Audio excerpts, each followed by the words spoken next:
Zennurgy, the interactive toolbox providing resources for building a better life.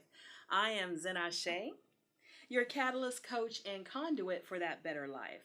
A catalyst, a coach, draws out hidden potential within a subject. A conduit provides a connection. The amazing thing about human beings is we become our 4-foot, 5-foot, 6-foot selves from a microscopic seed and egg.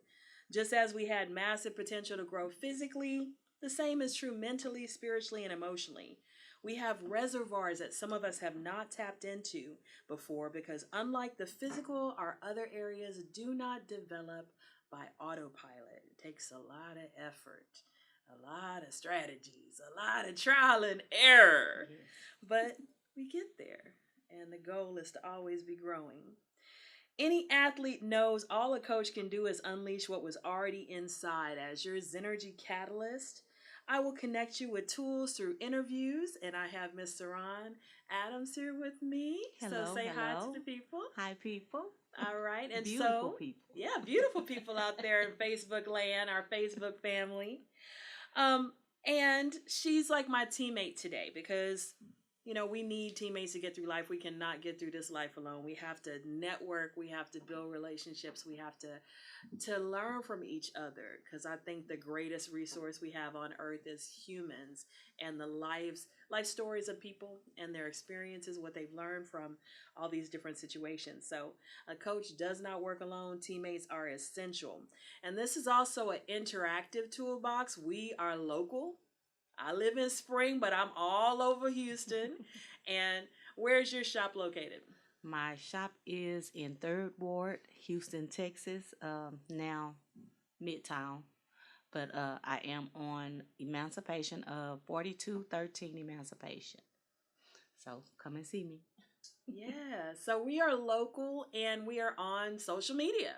So, if you have any comments, you can be chatting comments in the live and we can respond to you later on. You can take down our social media information. You can see mine on the signs above, but she's going to tell you later how to get in contact with her. All right. And I will also tag her when I post this live later. So again, you can look back at it and see, where you can find her on Facebook or on her other social media pages. So this is interactive. We want to get to know you. We want to be able to help you. We want to be a resource for you because again, who knows what you know that we need, and what we have, we want to offer to you. So we definitely want to be a community that's working together, that's building together. We want to have that Zennurgy. All right. So we are in a sense in training. Life is I call it the game of life. We want to win at the game of life, but we're also kind of in sense in training, trying to become who we want to be. And sometimes we're successful at that and sometimes we falter, but we are always moving forward. So we're going to begin today. We are still in the A's. We're doing the ABCs of Zennurgy. So we're going to be in the A's for a little bit longer. Then we're going to move on to the B's. And if you have some A's that you want us to talk about on a different show, you know what I'm saying? You can put those down in the comments too, because again, this is interactive. So today's focus is appreciation. And Miss Saran is the one who suggested that. Now, I'm going to tell you first my take on appreciation, and I'm going to let her share. She gave me a bio about herself, and I'm going to let her tell you that, when she introduces herself. But one thing that she said that really stood out to me is that when she was 2 years old, she was sitting on a window ledge in the kitchen. Her mom was cooking and she was swinging her legs and she fell out of the window, and it happened to be 2 stories up. And I can just picture as a mother how my heart would drop, my 2-year-old falling out of the window. Oh my gosh. And she said she was fine. She felt like she was just enveloped in a light, in a protection, and she was checked out and everything was fine with her. And it actually made me think about something that happened to me. When I was about 6 or 7 years old, I went to California for the first time. And California has some high hills, some mountains, and things like that. And so we were leaving to come back home, and I had been sleeping. I had been knocked out in the back seat. We stopped at this rest stop, and I got out, and I guess I didn't close the door completely behind me. And this is in like 1976. So you didn't have all those warnings that we have now. You have warnings on your car for every little thing. Your windows down, your car, your tires low. You just got a dashboard full of information. But back in the 70s, we didn't have that. So we got in the car. I fell back asleep. My parents are driving, and I guess my dad was driving around this winding road, and we're over there. There's Lord. No railing, and somehow the door flies open, and I fly out. Oh, Lord. And I end up on the ledge with a huge drop below me. And I woke up because I hit the ground. And I don't really remember that much of this story. My parents told me this story. And sometimes they would joke that I acted bad because I got hit on the head really hard, so they would joke with me about that. But my dad had to get a rope out of the car and kind of feed it down to me. And they're like, don't look down, don't look down. And of course, as a kid, you're going to look down. You're going to do the thing that they tell you not to do. So I was petrified, but I climbed up the rope and I got back to the car. My mom was like, we got to take her to the hospital. She could have a broken bone. She could be. My dad was like, let's dust her off. She's fine. She's fine. We need to get on home. So they didn't take me anywhere, but obviously I'm fine, And I could have died that day, I could have died that day. I still have a fear of heights. Intervention. Yeah. So when she told that story, it made me think about that. I hadn't thought about that in a long time. And, there are so many things, people talk about 9/11 and how they had a feeling not to go that day. Or sometimes you are running late and then you see if you would have been on time, there was an accident right up on the road ahead of you. Yeah. And sometimes we don't even know what we're being saved from. Absolutely. We don't even know what we're being saved from. So when I think about appreciation, I think the most basic form of appreciation is being appreciative that we are alive. Absolutely. That she is here and I am here. Absolutely. Because there was a good chance I wouldn't be here. And also to go back even further than that, when my mother got pregnant, I'm going to tell you a little story. My mother went to Spelman College, and she was engaged to be married to this young black man. And he graduated the year before she did. And when he graduated, he said, I've come to a conclusion. I really shouldn't have proposed to you because a white woman will really help me further my career better than a black woman. So I've decided that I need to go out and find me a white woman. And we just can't be together. And my mother was so devastated that she left Spelman. She came back to live with her parents, and she decided to go to Southern University. And in this chaotic mental and emotional state, she met my father. And my father was kind of the life of the party, a ladies' man. And, my mother is this very beautiful, light-skinned, could almost pass for white woman.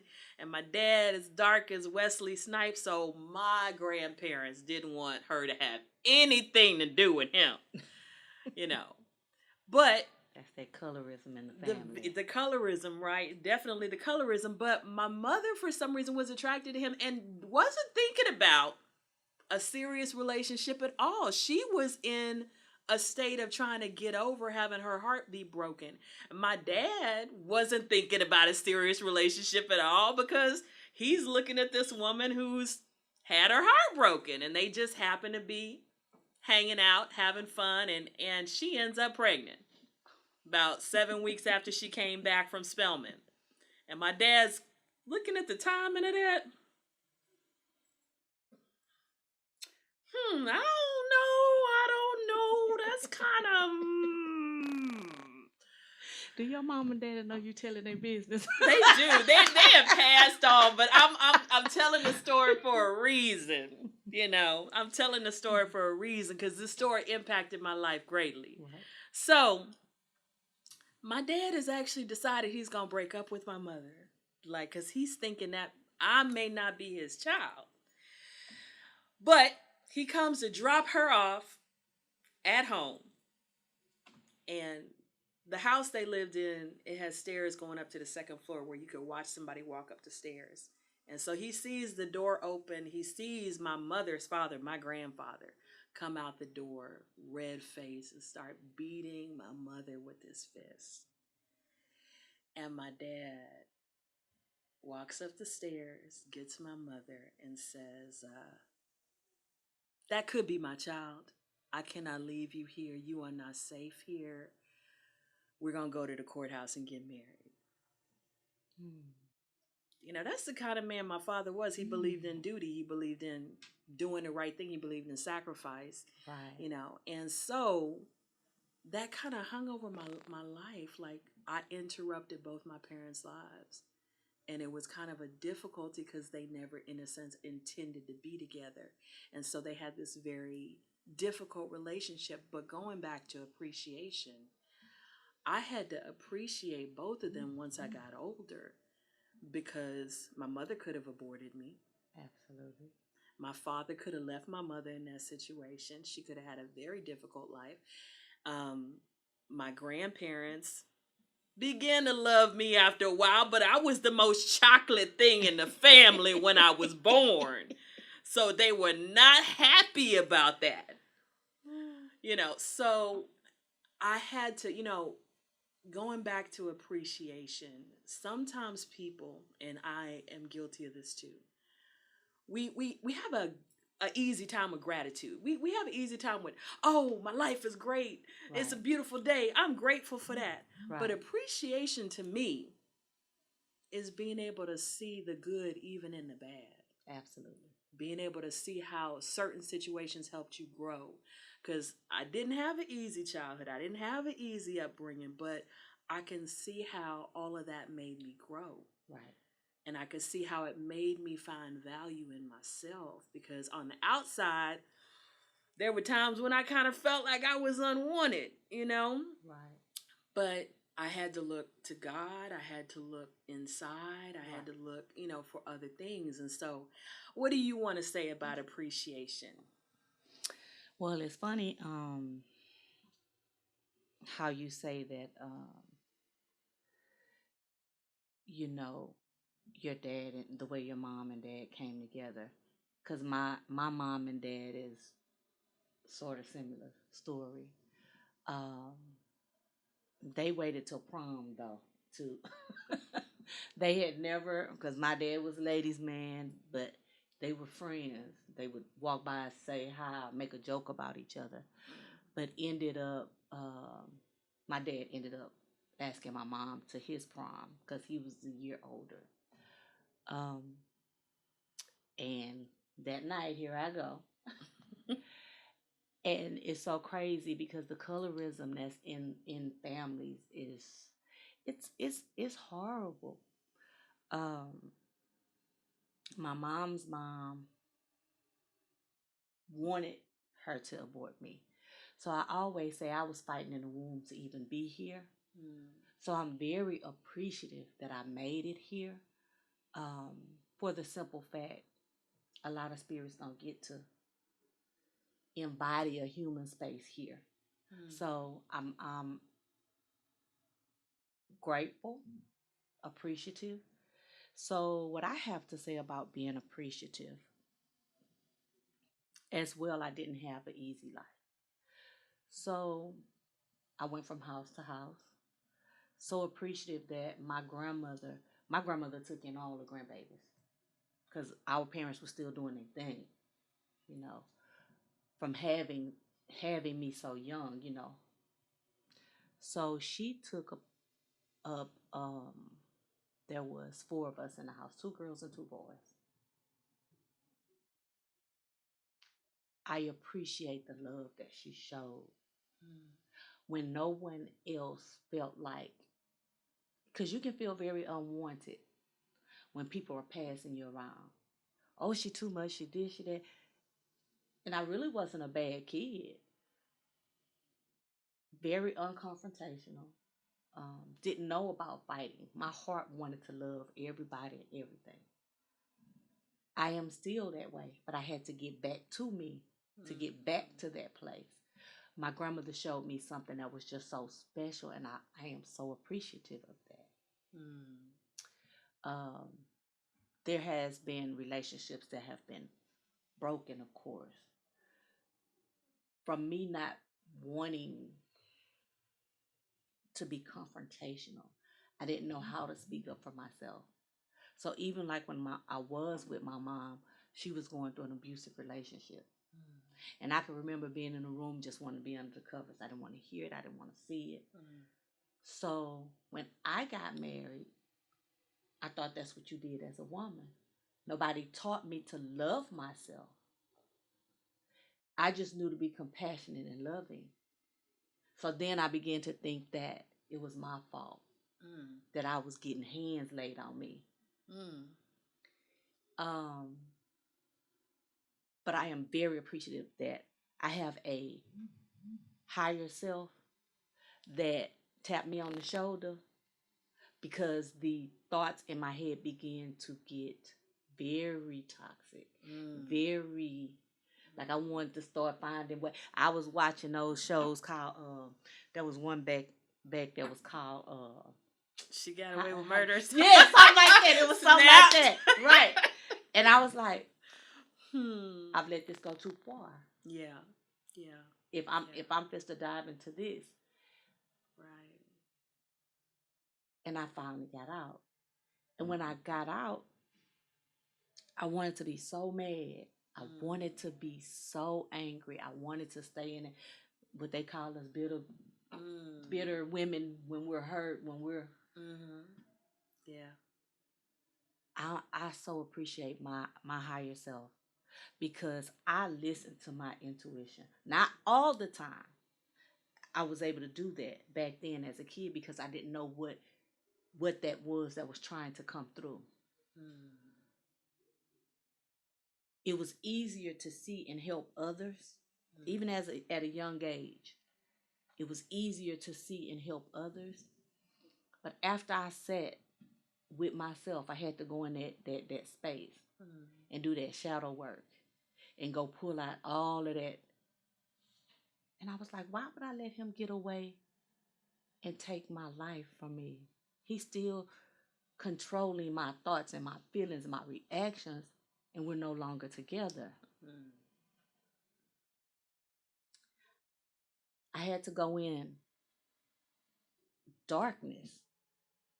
And when I started seeing the light, it was like, you got to go back to that little happy girl. Yeah. That original happy girl. What makes you happy? You like to sing, you like to dance, you like to ride your bike. And I began to do those things again so I can get me back. Now I'm back and I'm better. And I'm appreciative for that, because I did learn how to fight, though. I learned to have a voice because I didn't have a voice. Yeah. So I found my voice going through that terrible time. You know, we have a lot of similarities because of my childhood, because, you know, my parents did some wonderful things for me, but they didn't have the intended effect. My parents put me in private school for the first, like, up until 7th grade. I was surrounded with all white people, and there was 3 black girls, a Hawaiian, and an Asian. That was it. That was all the color in the whole school. And I was already busty, you know, and not, you know, curvy, and that was not acceptable. Right. So I spent a lot of time being teased for my breasts and, you know, the way that I'm built. And so I had a lot of like self-consciousness. I was very tomboyish because I was very nervous about the womanly figure that I had, even at a young age. And, you know, when I started to get male attention in college, it was like, what is this? Why am I getting all this attention? Wait, nobody paid attention to me before. Right. You know, and I didn't really even see my own beauty. And then, you know, my first husband was very much a ladies' man, and he was very controlling, very domineering. But through that whole process, again, I went back to my past and I saw how certain things had happened and how they had shaped the way I thought, and they had shaped what I had put up with. And I got to that point too. I got to that point, you know, I woke up, we had this, I was not speaking up for myself either. I wanted us to go to counseling. And I told him, I said, you know, we should really go to marital counseling. And he said, why? I'm a great husband. I know I can't keep a job and I break stuff around the house and I do curse you out, but I'm a great husband. I had never heard anybody say anything like that in my life. And it was like the blinders just fell off my eyes. And I realized that my standards for myself were way up here. I was always trying to be better, trying to do more, trying to be a better wife, better mother. But, you know, I always felt like I wasn't good enough. Like I had to do more. I had to do more. And he was telling me he was a great husband and he couldn't even keep a job. He was admitting he never had a job for more than 6 months the whole time we were married. You know, and just his attitude and his lack of self-control. And I went off on him and I argued with him, yelled at him for like 2 hours straight. Never had I like lost my temper like that because I'm Zen. I've been called Zen since college. I don't lose my temper. Right. I'm very calm. And then I went to bed that night and I woke up in the middle of the night, sat straight up in bed in the middle of the night, and I looked at him and I said, I really want to kill you. And I went outside. We were in an apartment. I went outside. I locked myself out the house at 5 a.m. I locked the door, you know, turned the little knob. I locked myself outside and I watched the sun come up and I got back to myself.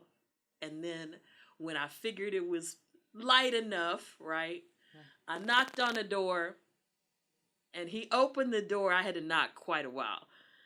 What are you doing outside? I said, look, we had an argument yesterday. And in the middle of the night, I woke up and I realized I wanted to kill you.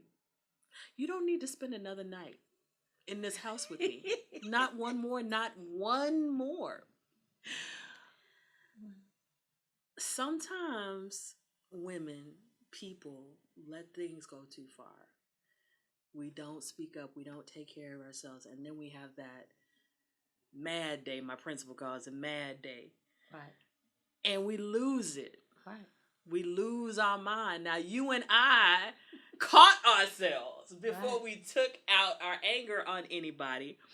There are some people who don't, but I was appreciative. I learned in that instance that I never, ever need to do that again. I always need to be aware of how people are affecting me. Right. I always need to be aware of if I'm taking care of myself, if I'm having proper boundaries, because I don't ever need to be in that state of mind where I'm thinking crazy thoughts like that. That's not, you know, that's not an appropriate place to be. And so I'm appreciative, even though that was a horrible situation to go through. Right.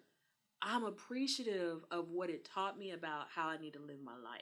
Right. And how I need to be aware, and I need to be always checking in with myself, with, you know, with situations and with people, and how are they making me feel, and am I really getting what I need out of this situation? Am I really growing from this situation and all that? So, you know, even though it took me 2 years to get over that relationship after our divorce, I don't have any regrets because I got my children out of that, and I became a stronger, better person. You know, when I decided I wanted to date again, I actually sat down and I wrote a list. I wrote 10 things down. They were all character things. Right. I left some things off that list that later I regretted, but when I met the next man that I fell in love with, he had every single quality. He was a very good man. And he's gone, he's gone now, he's transitioned, but I'm so appreciative of him being in my life and being in my children's life, Right. And I'm appreciative of men. Anyway, I just want to put this out there on Facebook because they have this idea that no black women love black men. Oh, I love my black men. I'm a single black them. woman. I love black men. I think they're beautiful, amazing. I think they're just God's gift. Okay, Absolutely. I feel appreciative. I've been divorced 6 years. My second ex-husband died last year. But I am appreciative of the men that I've met in that space of time. Right. Because as you talked about doing shadow work, going in and getting all the garbage out. Right. As I've gotten a lot of garbage out of my heart, out of my mind, changed my thought pattern, become much more positive, become much more whole. Right. The men that I've attracted in my life are wonderful men. We may not be compatible. Because right. you could be a good man and you could still be the wrong man for me. Right. You know what I mean? But I'm so thankful and grateful and appreciative because I have been introduced to so many beautiful souls, men and women.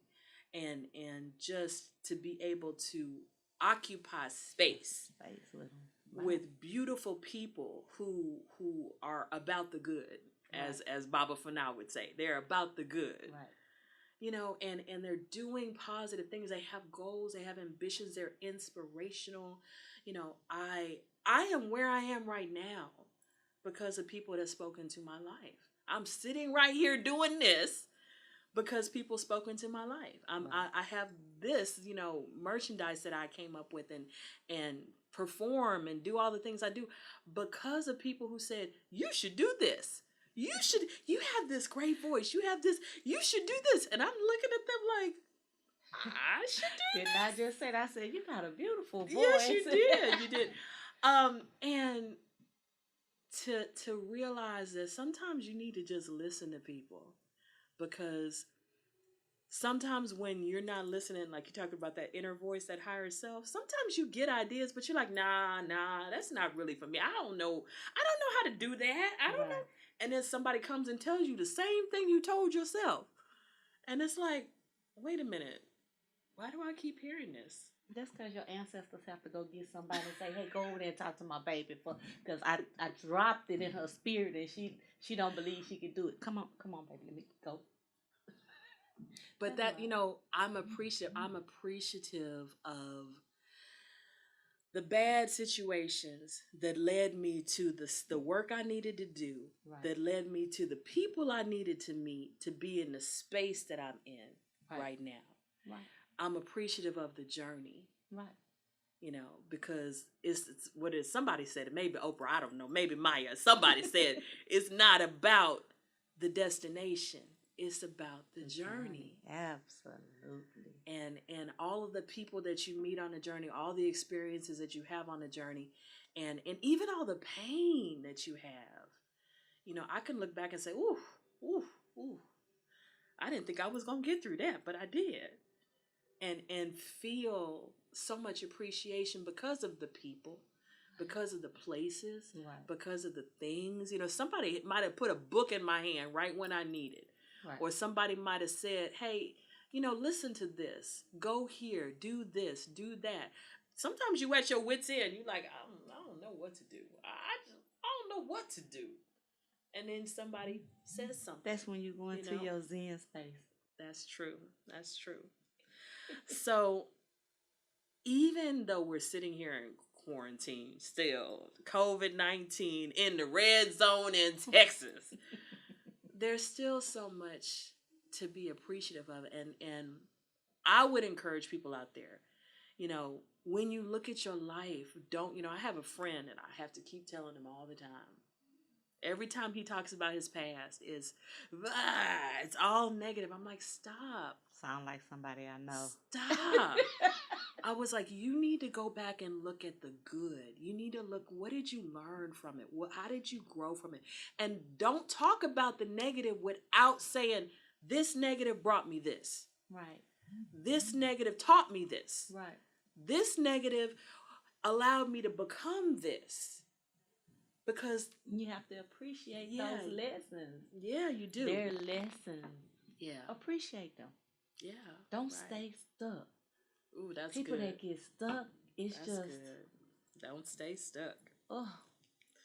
That's quotable. I appreciate within this since I've opened my shop. Not saying that everyone had agreed with me before, but you really get to see people the way people think, their perception about things. And I've learned if that's not my lane, I'm gonna stay in my lane and let them do them. I'm gonna do me. It has been a very big thing. And to where sometimes Facebook, look at this face, I'll be like, what? How could you think that way? But I haven't lived their journey. Right. So I can't say Right. how it should have turned out or felt to them. Right. That's true. I go walking a lot. There's a walking park in the front of my neighborhood and one in the back. And I look at the trees when I walk. And every time I look at the trees, I think they're all different and they're all beautiful. Right. And none is more important than any of the other. It doesn't matter if it's a big tree or a small tree. Right. It doesn't matter if it's a bush. They all have a purpose. And their purpose is to grow and to purify this environment. Right. And to give of themselves.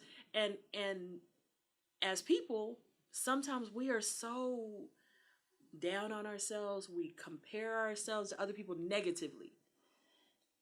Man, why can't I be like that person who did this and that person who did that?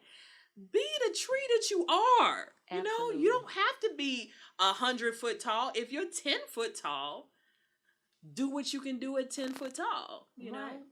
Right. So, that reminds me every time I go walking on that trail, it reminds me, be the tree that you are. Don't worry about, don't worry about whatever. What they doing over there. Do you? Yeah. Right. Do you. Don't worry about what they doing over there. Do you? Because, I just look and I think about the person that created that space. Right. When they created that space, and we're talking about the creator now, but I'm using a gardener. When they created that space, they had a vision.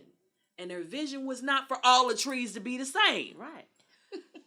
Their vision was for the trees to be different. Right. And for each of them to add something that the other one couldn't. And so when I think about our creator, that's the vision, for us to be different. Right. For us to add something. That would be boring. Yeah, that would be. That would be boring. Yeah, it would be. It would be. But sometimes we act like we're all supposed to be the same. Right. Like we're supposed to have the same house, the same car, the same shape, the same goals, the same, we act like that, but that's not realistic. And sometimes we don't appreciate ourselves. Right. This is what I came into the earth with. Right. Smaller, but that's what I came into the earth with. This is what I'm going to be in until I leave. Right. And I have to appreciate me, and I have to appreciate my journey. And that's so difficult for a lot of us. We can, like you said, we can love on everybody else. But when it comes to loving on us, appreciating us, it's like we don't know how to do it.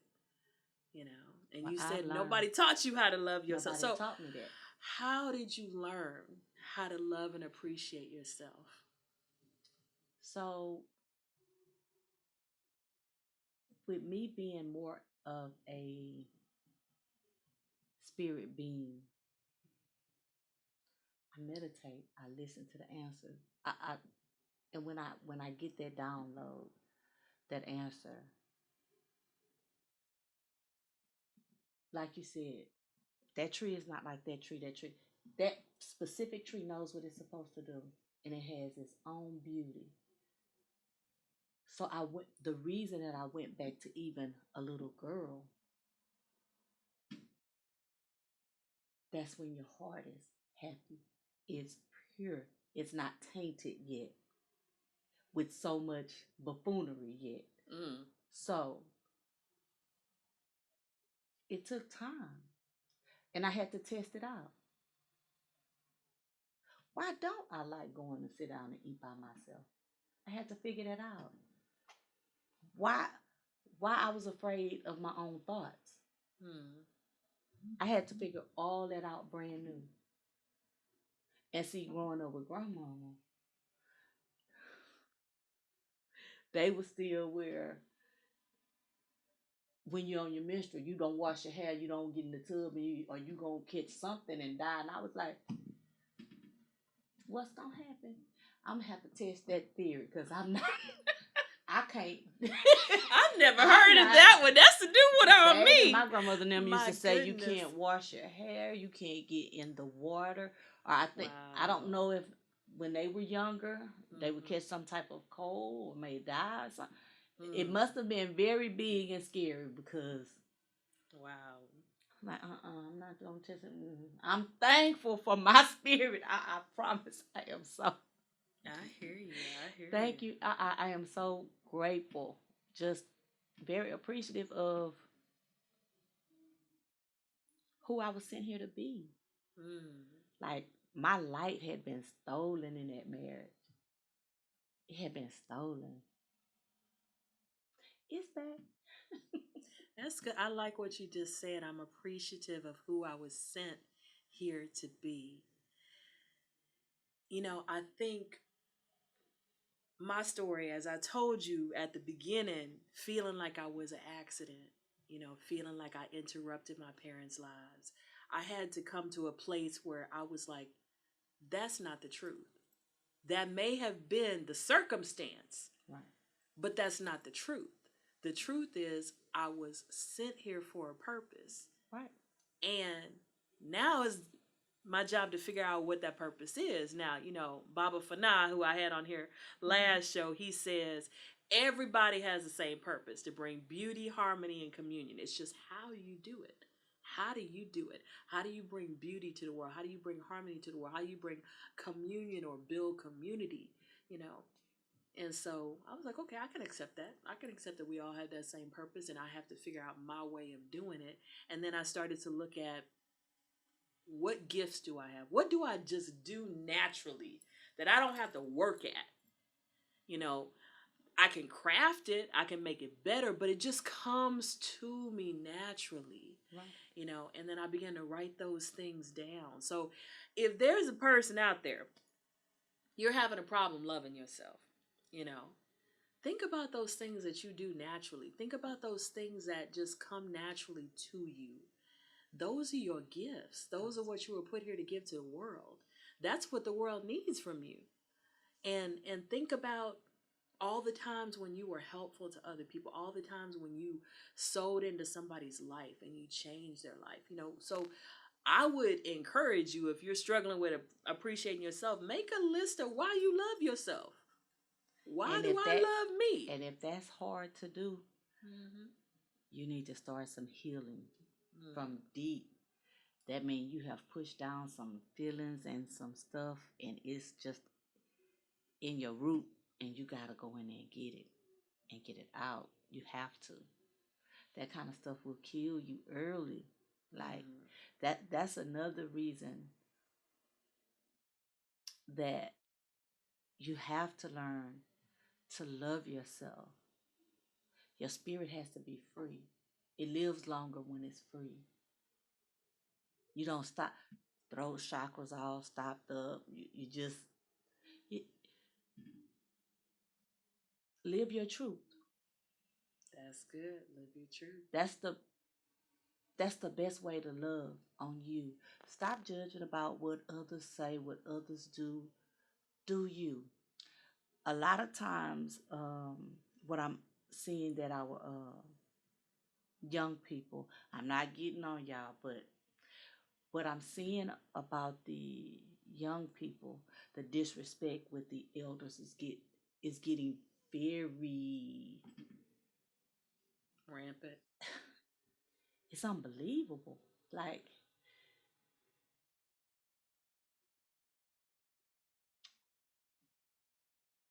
I get that you need to be heard, you need to be seen, but there's a way to do everything.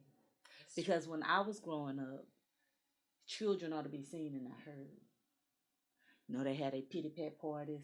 You go in that room with all the rest of them kids and don't come out there. Don't ask these people for their food, their water, nut. That's what you did. You stayed in that back room. Um, and I think because that was so strongly with that generation, like you be the guy popped in your mouth real fast for saying something that then the next generation is like, well, I'm not going to treat my kid like that. I'm not going to do that. I'm going to do it a different way. I'm going to let them say what they want to say. And now they saying what they want to say, and they shouldn't be saying some of that excuse my French, but some of them shouldn't be saying some of the stuff they saying. Yeah, but that's their journey. I appreciate those values that they gave me, though. I appreciate what I was able to learn, because if you steady running your mouth all the time, you're going to miss something. That's true. Of what they're trying to show you or teach you. That's true. So now we're getting a cut off. Our baby's not going to know how that's done. Oh, I've just been on such a beautiful journey since I learned to love myself. I'm learning to garden. I'm learning how to make things from scratch. Yeah. I'm learning herbs that's out in the middle of a field that if anything pop off, I know which flowers I can eat to survive. That's a beautiful thing, because we probably all need some survival training, you know, because there's no telling what's going to happen in the future, because it's just been very unpredictable. But I wanted to, very interesting. I'm going to go ahead and wrap this up. We're going to come back and talk in a few minutes, but I want to encourage the audience. You know, we've been talking about appreciation, and we started off talking about the dark periods in our life, because sometimes people, especially people right now, may be in a dark period. But even in the dark period, there can be light. There can be growth. There can be benefits. And I'm encouraging you, you know, a small change, our little slogan up there, a small change is big results. A small change is looking for the positives, even in the negatives, because if you can find those, you can give yourself joy. You can give yourself wholeness. You can give yourself peace instead of focusing on the negative, instead of focusing on the past and all the things you did wrong. What lesson, as she said, what lesson did you get out of that situation? So we want to really appreciate where we are and where we've been. Appreciate who we are and who we've been. And then appreciate the things that we're going towards. You know, have that vision of the future. So I would encourage you to do some journaling, do some meditation, do some reading, do some walks in nature, do all of these things that really are free, but they can be small changes that lead to big results. And that is Zennurgy. So if you like what you heard, I'm going to shut off this Facebook Live because it's going to cut me off in a few minutes. And we're going to come right back talking a little bit more about her shop and about a few other topics. Again, if you want to tip me, my Cash App is ZENASE Poetry. And I will put her information where you could patronize her shop. I do have merch. I'll be putting my link tree when I close out this live, but the link tree is on the sign. So I do have merch. You can see merch here.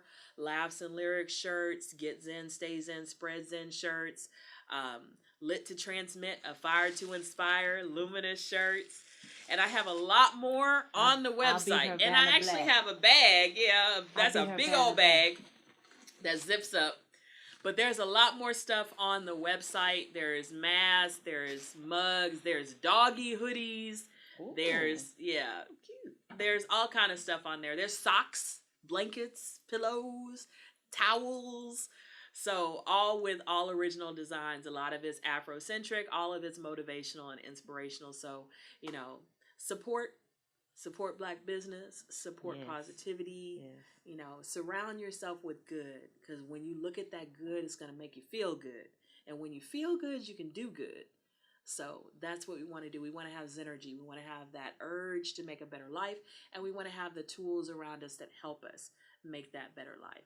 So Zennurgy is fuel for the mind, body, and soul. And thank you guys for joining us. We're going to be right back in a few minutes. Peace and light.